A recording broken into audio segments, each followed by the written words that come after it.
From the TCU School of Journalism, this is The Edge. Welcome to The Edge. I'm Cameron Stuart. And I'm Rebecca Kister. As you know, Dallas is home to many Cowboys fans. This week, students at the Schieffer High School Journalism Camp had the pleasure of meeting Cowboys beat reporter Clarence Hill. Clarence Hill, longtime Dallas Cowboys reporter, stopped by the Schieffer Summer Journalism Camp at TCU.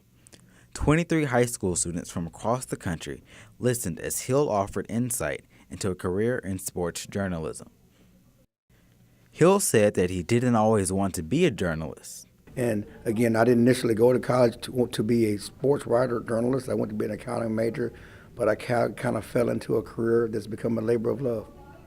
Hill warned the students of the fine line between business relationships and friendships in sports journalism. There's a line you do not cross so as being a sports writer, because you have to write news about them. When things happen, you have to be able to cover that objectively. You have to be able to discern the difference between a business relationship and a friendship, and sometimes those lines get blurred. Hill also explained that journalism is no longer just writing. It involves various types of technology and media. We do podcasts, and I'm sure some of you guys are doing something. We're all into Twitter and Facebook and certainly Facebook reporting.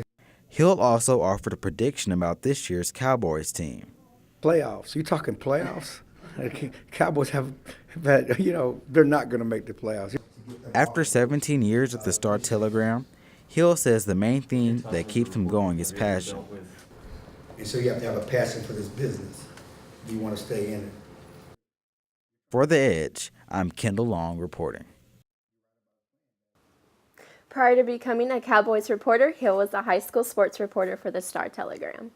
And students also had the opportunity to hear advice from the Star-Telegram's executive editor on Wednesday. James Muncie is in the newsroom with more. I'm here today to give you more insight into the Fort Worth Star-Telegram's executive editor, Jim Witt, who shared his experiences and thoughts on journalism.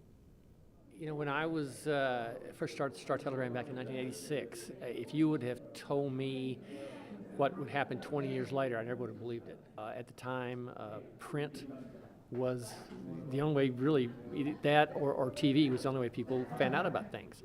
And, we always wanted to be able to compete with radio and TV in terms of getting something out immediately, because in print, we would know a story and it'd take us 12 hours to get the paper printed and then delivered. Well, we said if we could only had some way that we could instantly tell people about things. Well, now we do. Now with the internet, we can have a story and it can be up there in 5 minutes and people are reading it. So I think that's been an amazing change.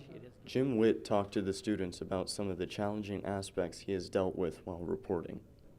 Often you have to go talk to the families of somebody who's just been murdered, or a family member, or they've been in a car wreck or something like that. There's been a couple of times where I was the one who told them that their son had died or whatnot.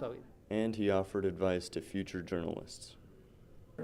I think that learning how to write is a great skill that will serve you no matter what profession you go into, journalism or other things, but being able to write clearly is a great talent to have. This is James Muncie on The Edge. Jim Witt said the newspaper had a contest and the winner was taken to Memphis for Elvis Week. He's a big fan.